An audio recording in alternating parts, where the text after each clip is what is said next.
wabarakatuh. Kenalkan, saya Nugra Hidayah, mahasiswa Teknologi Pendidikan Fakultas Ilmu Pendidikan Universitas Negeri Makassar angkatan 2019. Di sini saya akan menjelaskan tentang tiga macam tes, yaitu tes, non-tes, dan tes psikomotorik. Pertama, tes.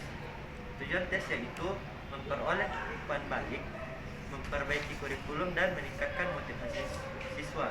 Nah, hasil dari tes ini akan meningkatkan motivasi siswa dalam pembelajarannya. Nah, pelaksanaan tes ini pertama itu menyusun tes.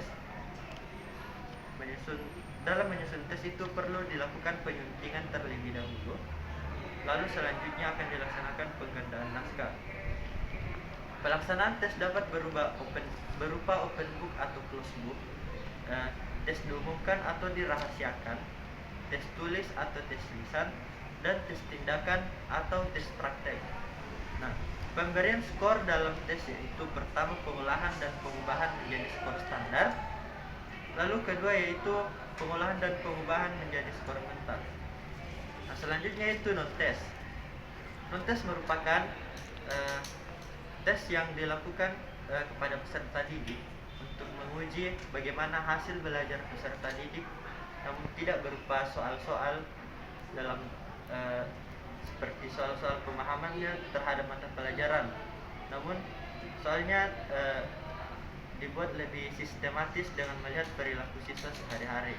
Nah, non-tes bertujuan untuk mengetahui kemampuan peserta didik apakah sudah memahami pembelajaran atau tidak.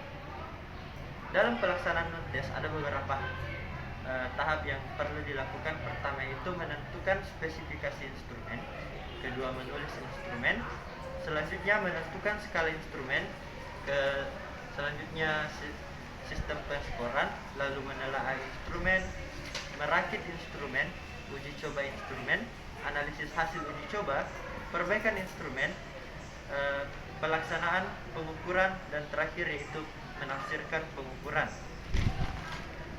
Dalam pengolahan skor dari non-tes ini akan tergantung pada skala yang diambil. Contoh dari skalanya itu bisa berupa skala Likert, skala Kirustov, dan skala diferensiasi semantik. Selanjutnya adalah tes psikomotor. Tes ini bertujuan untuk mengukur penampilan atau kinerja yang telah dikuasai oleh peserta didik. Nah, penyusunan pelaksananya itu pertama dengan pengamatan langsung dan penilaian tingkah laku peserta didik selama proses pembelajaran. Kedua itu memberikan tes kepada peserta didik untuk mengukur pengetahuan, keterampilan, dan sikap. Dalam pengolahan skor tes psikomotor ini akan dilakukan melalui simulasi, unjuk kerja, dan identifikasi. Instrumennya berupa SB, sangat baik dengan poin 5, baik itu 4 poin, cukup 3 poin, kurang baik 2 poin, dan tidak baik. Yeah.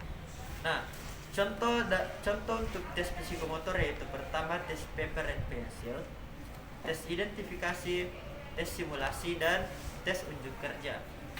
Nah, sekian penjelasan dari saya ucapkan banyak terima kasih. Saya tutup dengan ucapan wassalamualaikum warahmatullahi wabarakatuh. Waalaikumsalam.